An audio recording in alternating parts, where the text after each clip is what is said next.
ત્યારે મારે એટલું કેવું છે, આવો એ ભવાની અષ્ટકની આપણે સ્તુતિની અંદર જોડાઈએ અને સ્તુતિની અંદર જગતજનની પાસે યાચક બની યાચના કરીને માગીએ કે માં, કદાચ આ સંસારની આસક્તિઓમાં અમારું મન ક્યાંય રોકાઈ જાય તો માં તું કૃપા કરજે અને પાછી મને સન્માર્ગે વિચારથી વાળજે, સંગથી વાળજે. ક્યાંક સાધન કે સંપત્તિમાં અટવાઈને ભૂલો પડી જાઓ તો માં, તારા વાત્સલ્ય સિવાય આ જગતનો કોઈ જીવ મને બચાવી શકે તેમ નથી. અને એટલે જ ગાયું છે ભવાની અષ્ટકની અંદર, હે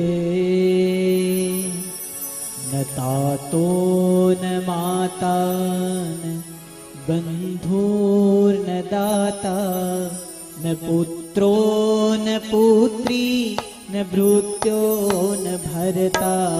તાતો ન માતા ન બંધુર ન દાતા પુત્રો ન પુત્રી ભૃત્યો ન ભરતા.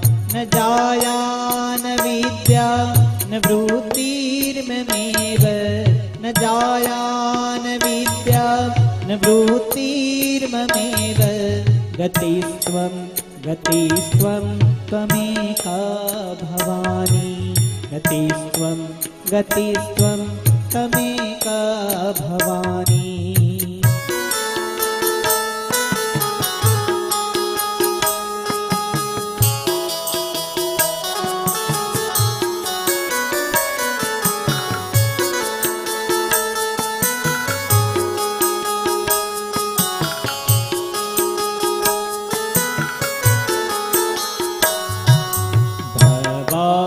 પારે મહાદુઃખ ધીરુ પ્રપાત પ્રકામી પ્રલોભી પ્રમત.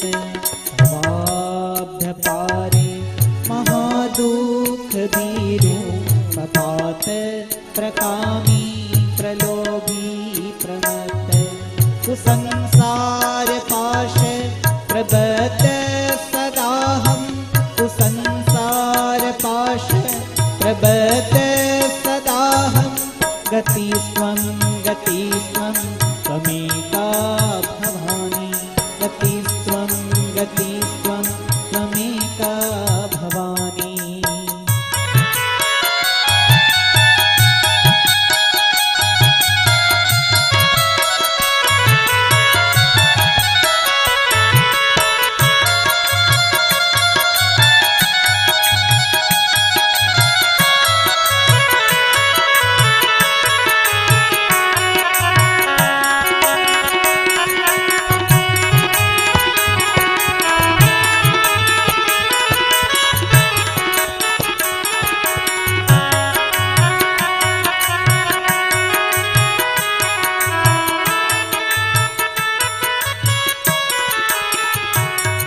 न जानामि दानं न च ध्यानयोगं.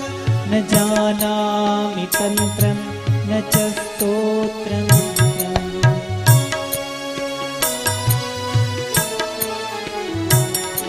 न जानामि दानं न च ध्यानयोगं.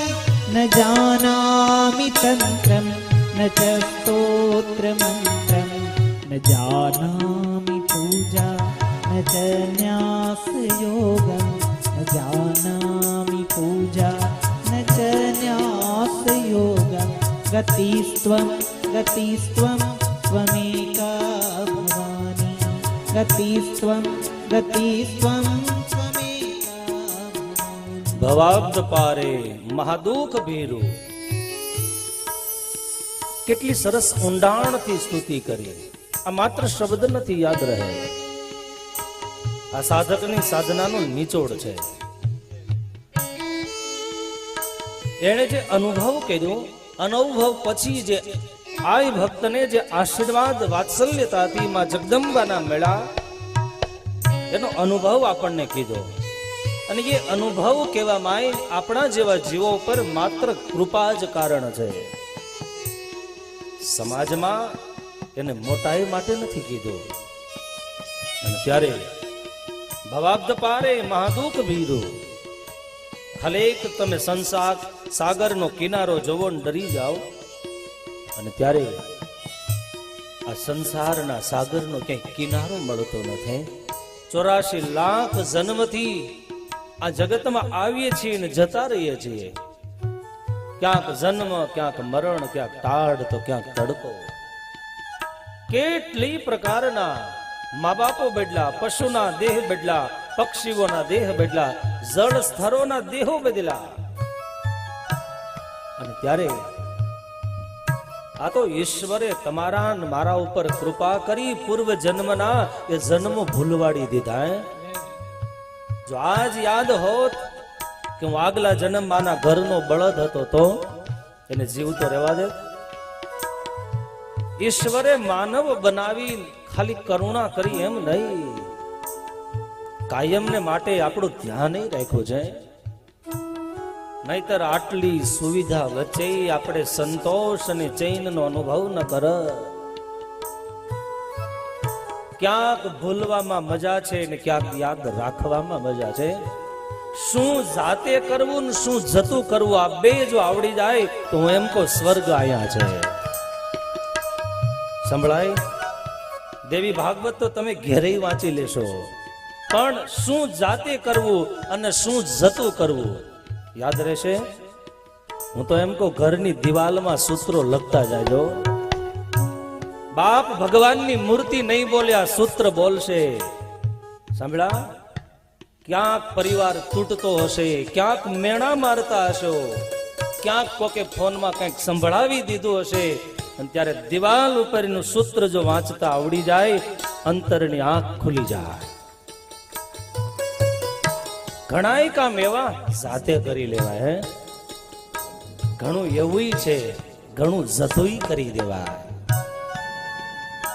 આજ ઘરમાં બાપ દીકરાઓ વચ્ચે ક્યાંક વિચારોની વૈષમ્યતા, ક્યાંક સાસુ અને વહુ વચ્ચેના ક્યાંક ખટરાગો. અને ત્યારે મારી તો આ વ્યાસપીઠ, હું તમને એક વાત ચોક્કસ કહું, એટલું ચોક્કસ કહીશ, કદાચ એકાદ દેવાલય ઓછું બનશે તો ચાલશે, પણ ક્યાંક ઘરના પરિવારની એકાદ ઈંટ છૂટી પડી જશે, નહીં ચાલે. ઘરની અંદર કલર ઉછળી ગયો હશે તો ચાલશે, પણ ઘરનો એકાદ સભ્યના હૃદયમાં ખટરાગ થઈ ગયો હોય નહીં પોસાય. અને ત્યારે જાતું કરવું ને જતું કરવું આ બે સમાજને આવડી જાય ને તો ઘણી બધી સમાજમાં શાંતિનું સામ્રાજ્ય સ્થપાઈ જાય. ભક્તો, આજે જે પણ ઝઘડાઓ છે એ ઝઘડાના મૂળની અંદર ક્યાંક આવું પડ્યું છે. ત્યારે મારી આ ઋષિ મુનિઓની વ્યાસપીઠ તમને વંદન કરીને એમ કહેવા માંગે છે, ભક્તો, જો ખરેખર તમે માનવ તરીકે જન્મા હોય, માનવ તરીકે જીવવા માંગતા હોય, ખાલી રોટલો ખાઈને નહીં, તો આ દેવી ભાગવતની કથા તમને શીખવાડે. શિખર ઉપર ધજા જોઈ? તમે જોઈ છે કે નહીં? બધાએ જોઈ. એનો ધર્મ શું છે ખબર છે? નાનું એવું કપડું 2 મીટરનું શિખર સુધી કેમ પહોંચી ગયું? ઘણી વાર મંદિરના મૂર્તિના દર્શન ન થાય અને ધજાજીના દર્શન કરી લ્યો, તમને મૂર્તિના દર્શન બરોબર ફળ મળે. પણ એનો ધર્મ છે ભક્તો, જે દિશા તરફથી પવન આવે એ દિશામાં વળી જાય છે. એ પોતાનું સમગ્ર અસ્તિત્વ પવનની સાથે ભેળવી દે છે. પૂર્વ દિશામાંથી પવન આવે, પશ્ચિમમાંથી આવે કે દક્ષિણમાંથી આવે, એને કોઈ મતલબ નથી. એને પોતાના સમગ્ર અસ્તિત્વને એ પવન સાથે મેળાવી દીધું છે. અને ત્યારે જગતના ચોકમાં એ વંદન કરવાને લાયક બને છે. એમ ઘરમાં, એમ પરિવારમાં આવા જ ઉત્તંગ શિખરો સુધી દર્શનીય અને વંદનીય બનવું હોય તો જે સમયની, જે પરિવારની, જે સમયની જે સ્થિતિઓ આવે એ સ્થિતિઓની સાથે તાલમેલ કરતા શીખી જાજો. ઘરની અંદર પગથિયાનું રાઇઝર 6 ઇંચનું હોય, મંદિરમાં 1 ફૂટનું હોય, અને તમે મંદિરના પગથિયે જઈને બેસીને દુર્ગુણ ગાઓ, આવું ન ચાલે. અમારા ઘર જેવું હોવું જોઈએ. તો મંદિર સુધી પહોંચી શકો? ન પહોંચાય. એક સામાન્ય મંદિર સુધી જો નથી પહોંચાતું તો જગત નિયંતા સુધી પહોંચવા માટે આપણે કહીએ એમ નહીં. ઈશ્વરે જે નક્કી કર્યું છે એ નક્કી કરેલા સમયની સાથે કદમ મિલાવીને ચાલતા શીખી જાઓ. તમારો પ્રવાસ કઈ અધૂરો નહીં રહે. અને ત્યારે એ બહુ સુંદર મજાની ભવાનીષ્ટકમાં સ્તુતિ કરી. ભવાબ્દ પારે મહાદુખ ભીરો. હે માં, આ અગાધ સંસાર સાગરને જોયા પછી હું ડરી ગયો. મારી એ તાકાત નથી. અને પ્રપાત પ્રકામી પ્રલોભી પ્રમત્ત. આ જીવ કેવો છે? પ્રમત્ત છે. હે, આપણને જોવો સંસાર વ્યવહારના કામ કરવા હોય, તમે કોઈ દિવસ એવું જોયું કે કથામાં જઈએ તો આપણે ઘડિયાળ જોઈએ કેટલા વાગ્યા, કે હજી કેમ પૂરી નથી કરતા? લગ્નના માંડવામાં કોઈ ઘડિયાળ સામું કોઈ દી જોયું? હે, કોઈ નથી જોતા. આ જીવ તમે જુઓ, ભગવદ આરાધન માટે શાસ્ત્રકારો કે પ્રમત્ત છે. અને ત્યાર પછી દ્વિતીય ઉપમા આપી પ્રલોભી. કોણ માણસ લોભના પ્રવાહમાં તણાતો નથી? સ્વર્ગ સુધીના દેવતાઓ લોભના પ્રવાહમાં તણાણા છે. ત્યારે સ્તુતિ કરતા કીધું છે, હે માં, હું પ્રમત્ત છું, પ્રપાત છું, પ્રકામી છું, પણ અમારા તમામ જે કાંઈ માનસિક સ્વભાવો છે એમાં કુસંસાર પાશ પ્રબુદ્ધ સદાહમ. કેટલાય પ્રકારના મેં પાશ કેતા આશાઓના દોરડાઓ બાંધી દીધા છે. તો તું કૃપા કર. હું જો તારા શરણે આવ્યો છું ને માં, મને વિશ્વાસ છે ત્વમેકા ભવાની, મારા દુઃખને માં તું કાયમ દૂર કરીશ. ન જાનામિ દાનમ ન ચ ધ્યાન યોગમ. આ મૃત્યુ લોકનો માનવી મને એ બતાવો, એ આપીને શું આપે? દાન આપે, કેટલું આપે?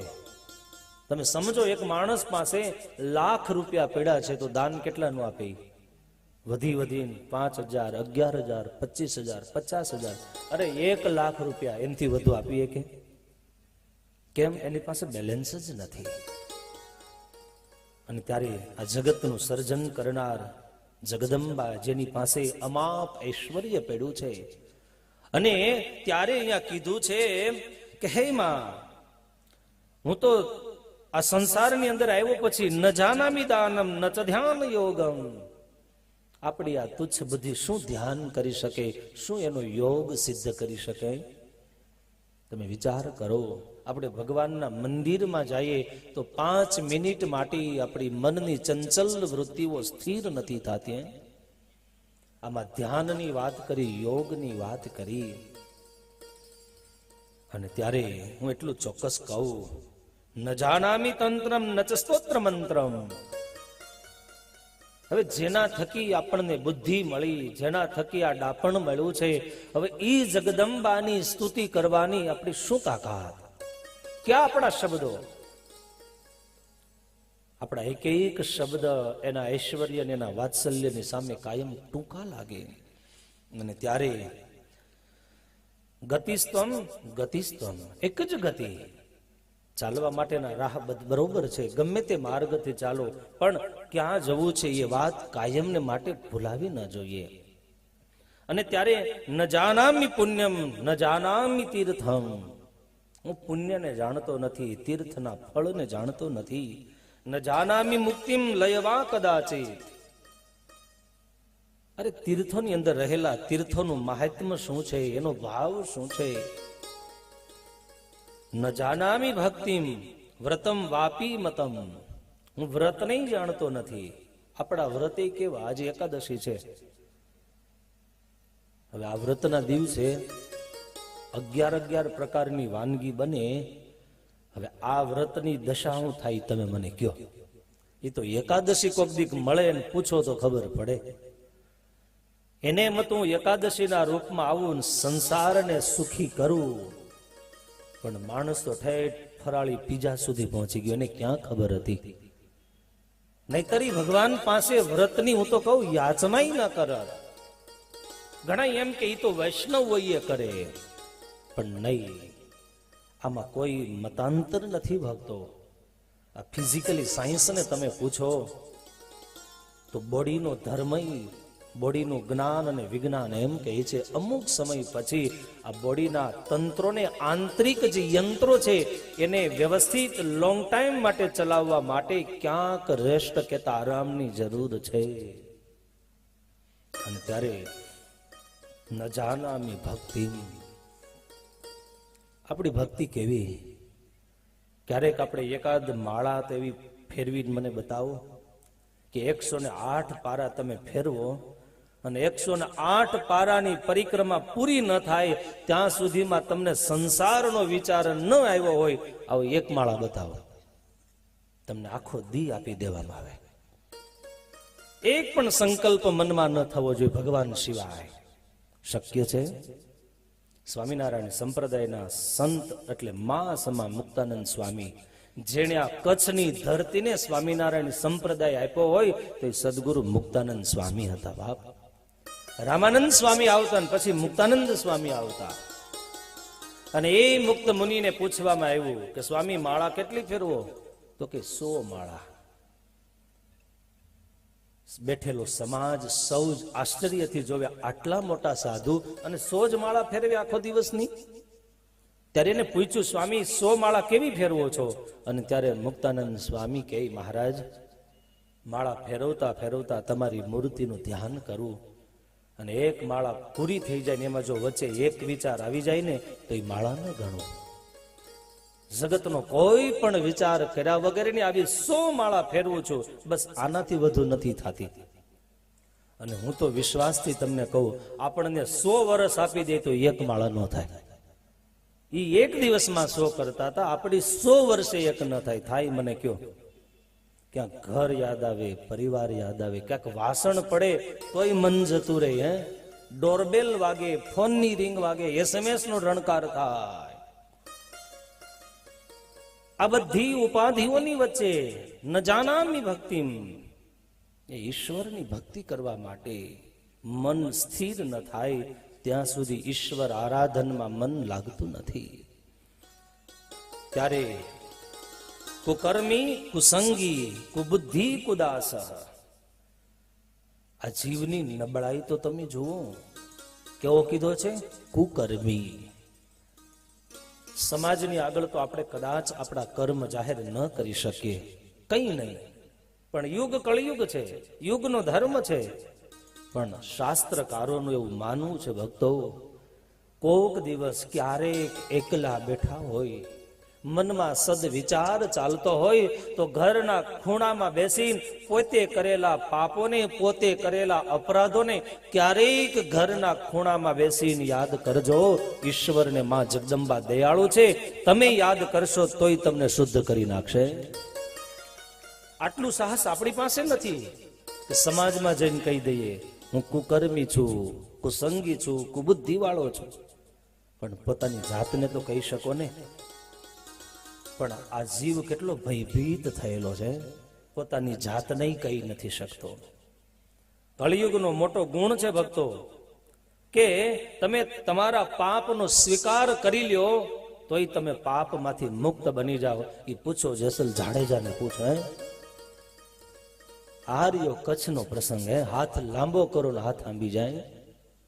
અને તે દિવસે એટલું જ કીધું તું કે જેટલા પાપ કર્યા છે પાપને યાદ કરી લે, પાપના પોટલાઓ ફેંકી દે, આ સમુદ્રના તરંગોમાં નૌકા હળવી થઈ જશે.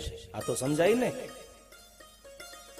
એક લાકડાની નૌકા જો ચક્રાવે ચડતી હોય અને પોટલાઓ ફેંકી દેવામાં આવે અને જો બચી જવાતું હોય તો જે દિવસે જીવનની નાવ ચક્રાવે ચડે તે દિવસે મગજમાંથી પાપના પોટલાઓ ફેંકી દેતા શીખી જાજો. અને ત્યારે પ્રસંગ વિશ્વ વિદિત છે ભક્તોએ. એક આર્ય સન્નારી જેને બચાવી શકે, જેને કેટલાયના જીવ લઈ લીધા, જેટલા મથેજા વાળ સતી નારી હે એટલા કુકર્મ મેં કર્યા. સતી ક્ષમા કરજે મને. નામ લઈ અને ધરતીને ધ્રુજાવનારો આવો પાપિષ્ઠ. એક આર્ય શક્તિની તાકાત શું છે ભક્તો. અને ત્યારે એમ કીધું તે કેટલા કર્યા છે એની ચિંતા ન કર, જેટલા કર્યા ને સ્વીકાર કરી લે ખાલી. અને સ્વીકાર કર્યા, તરી ગયો. તરી ન ગયો, વિશ્વના ઇતિહાસમાં નામ લખતો ગયો.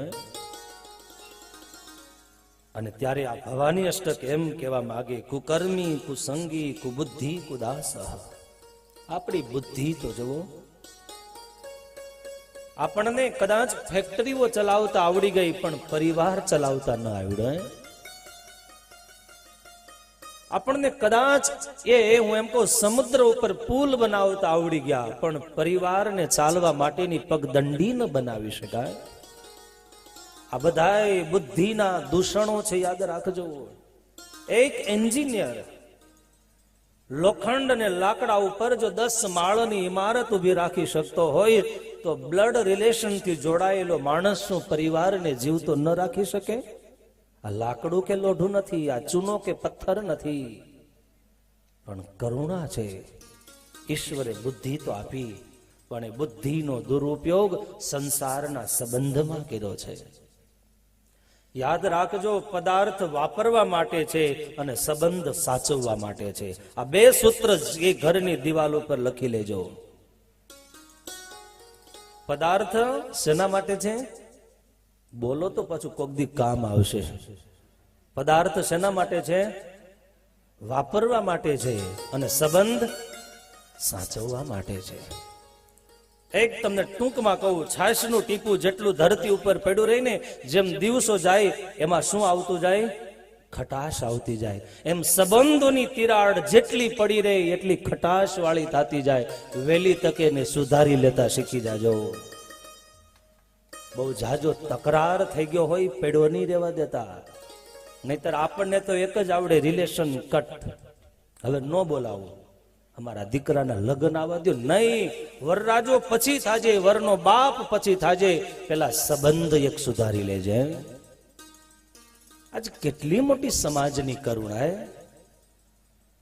ભાઈ ભાઈનો બદલો લેવા માટેનો મોટામાં મોટો અવસર હોય ને, એના ઘરે જે દિવસે પ્રસંગ આવે તે દિવસે માણસ રિસાઈને બેઠો હોય. ત્યારે અમારી આ વ્યાસપીઠ જે દિવસે વેદવ્યાસજીએ સ્તોત્રો અને મંત્રો લખ્યા છે, આ વ્યાસપીઠનો અર્થ છે કે જેનામાં વિશાળતા આવી જાય. વસુધૈવ કુટુંબકમ, આ સૂત્ર જેને હૃદયમાં ગોખતા નહીં જીવનમાં જીવતા આવડી જાય, એના માટે બાપ આ અમારી વ્યાસપીઠ છે. એક ચમચીમાં રહેલું પાણી, એ પાણી સમુદ્રથી જુદું થઈ જાય ને, પાણીમાં નથી લહેર આવતી, નથી પાણીને સમુદ્ર કહેવાતો, પણ એ જ ચમચીનું પાણી એક બિંદુ જો સિંધુમાં મળી જાય તો મહાસાગર બની જાય.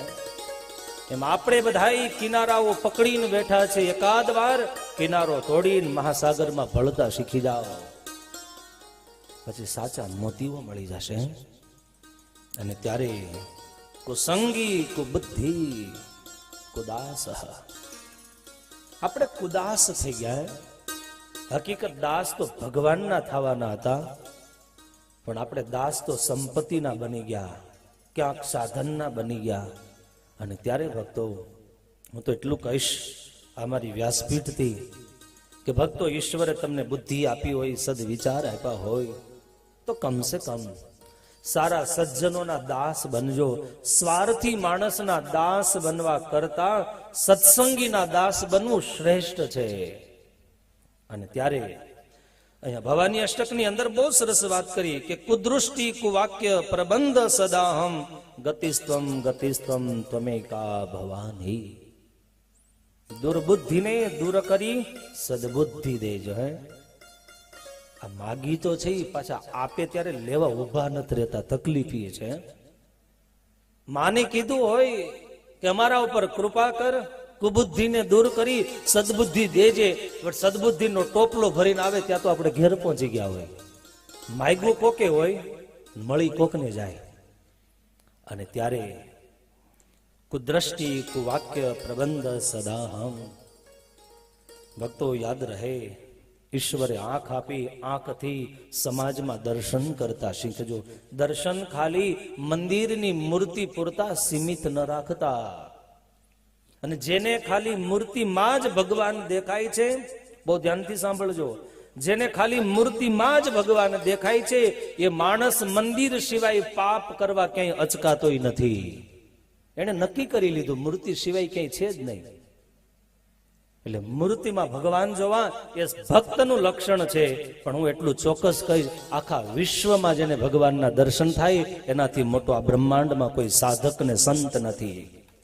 ચાહે એ સફેદ કપડામાં હોય તોય ભલે, અને ચાહે એ ગેરુવા કપડામાં હોય તોય ભલે.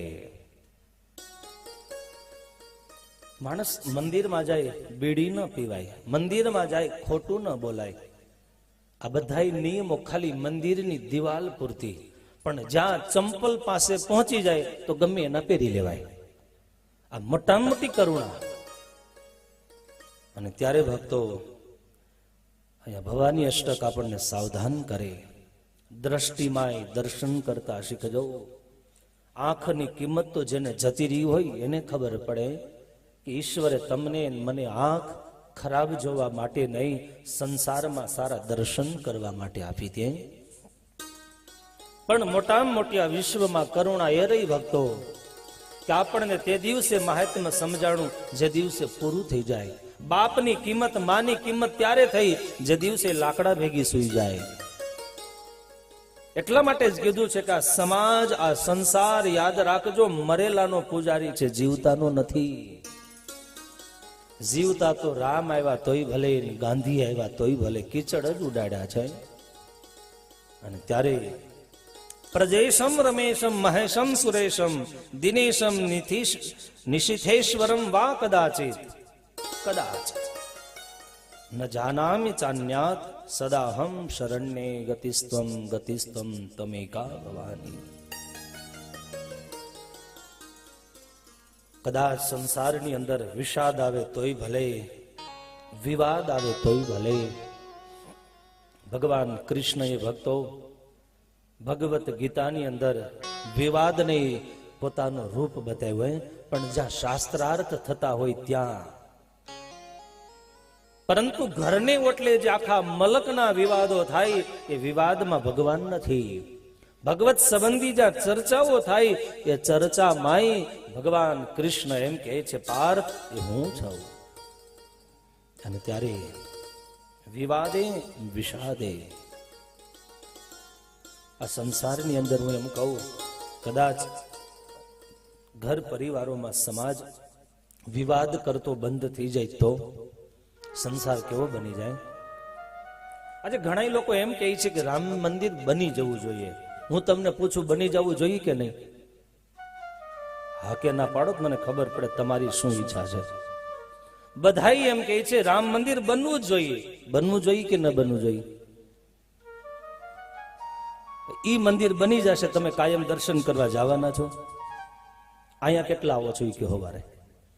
હે, તમારા બાજુમાં જ ને રામ મંદિર હોય, કોઈ દેવ મંદિર હોય, કોઈ દેવી દેવતાનું મંદિર હોય, ત્યાં જાઓ છો. પણ રામ મંદિર માટે હુલ્લડ થયું હોય તો લાકડી લઈને બધા પહોંચી જાય. યાદ રાખજો, ત્યાં કદાચ હું એમ કહું ગમે એટલું વિશાળ મંદિર બની જશે, એનાથી કોઈ પરિવર્તન નહીં આવે. મંદિરની જરૂર છે. ક્યાંક હૃદયની અંદર એકાદ રામજી મંદિરનો સારા વિચારની ઈટ ચણાઈ જાય. ક્યાંક રામ અને લક્ષ્મણ જેવું જીવન જીવતા આપણને આવડી જાય. ક્યાંક લક્ષ્મણ જેવો ત્યાગ શીખી જાય. ક્યાંક ભરત જેવો ભ્રાતૃ પ્રેમ કરતા શીખી જાય તો ત્યાં મંદિરની જરૂર નહીં પડે. હક છે, નો ડાઉટ, રામજી મંદિરનો હક છે, પણ હઠાગ્રહ નથી. પણ હું તો એમ કહું, સ્વચ્છ ભારત માટે કદાચ આ દેશના મંત્રીઓ અભિયાનો ચલાવે, અને હું તો એટલું ચોક્કસ કહીશ, પણ આજથી સંકલ્પ કરો શ્રાવણ મહિને જળનો લોટો નહીં ચડાવો તો ચાલશે, મંદિરની અંદર ક્યાંય ગંદકી નહીં થવા દો, આવો સંકલ્પ કરો એ એનાથી હિતાવહ છે. આપણને મંદિરની વધારાની લાઈટ બળતી હોય તો બંધ કરવાની ખબર નથી. મંદિરની અંદર ગમે તેટલી ગંદકી હોય તો સાવરણી લઈને વાળવાનો ટાઈમ નથી. આ મોટામાં મોટી કરુણા તમે જુઓ. આજના વર્તમાન યુગમાં આપણે કદાચ સાવરણો લઈને બજાર વાળવા ન નીકળીએ કઈ વાંધો નહીં, પણ કમસે કમ આ જેટલો સંકલ્પ કરો કે મારા હાથથી હું ક્યાંય હાલતા ચાલતા કચરો નહીં ફેંકો. તમે માધાપરને ચોખ્ખું નથી કરતા, તમે વિરાટને સ્વચ્છ બનાવો છો. તમે પ્રકૃતિના પૂજક બનો છો. ત્યારે લોકો એમ કે પ્રધાનમંત્રીએ ચલાવ્યું છે ઈ આવશે વાળવા, નહીં.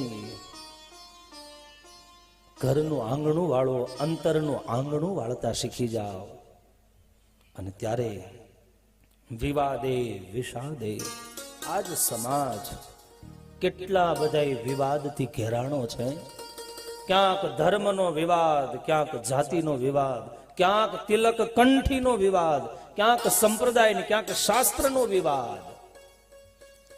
શું ખરેખર હું તમને બધાઈને પૂછું, આ વિવાદની જરૂર છે ખરી? ઘરની અંદર રહેલી એક સામાન્ય ચીજ માટે વિવાદ થાય છે. આ શબ્દો તમારા કાન સુધી જો પહોંચતા હોય તો મારી તમને વિનંતી છે કે જીવનમાં ક્યાંક વિવાદ જેવું વાતાવરણ સર્જાઈ જાય તે દિવસે આ ભવાની અષ્ટકના સ્તોત્રને યાદ કરજો, આ 7મા મંત્રને યાદ કરજો. હું વિવાદ છોડી દઈશ.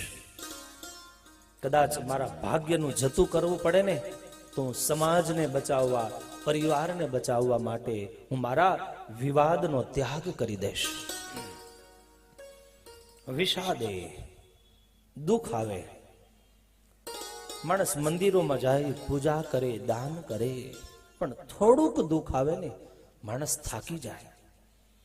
માણસના હૃદયમાંથી ઉદ્ગાર નીકળે, આટલું બધું દાન કર્યું, આટલા બધા સત્કર્મ કર્યા, પછી પણ મારા જીવનમાં આટલી બધી આપત્તિઓ. ક્યારેક દ્રૌપદીના જીવનને જોજો, ક્યારેક જગદંબા કે સીતાના જીવનને જોજો. કોના જીવનમાં દુઃખ નથી આવ્યા? અને એક વાત નક્કી લખી રાખજો, જેના જીવનમાં દુઃખ નથી આવ્યા એ માનવી નથી. માણસને યાદ રાખજો, ચ્યવનપ્રાશ ખાવાથી કે બદામ ખાવાથી બુદ્ધિ નથી આવતી. માણસ જેમ જેમ પરિસ્થિતિઓનો સામનો કરે, જેમ વિપરીત પરિસ્થિતિઓની ઠોકરો ખાય છે, ત્યારે એની બુદ્ધિ એ કસાતી હોય છે, તીવ્ર બનતી હોય છે, તીક્ષ્ણ બનતી હોય છે.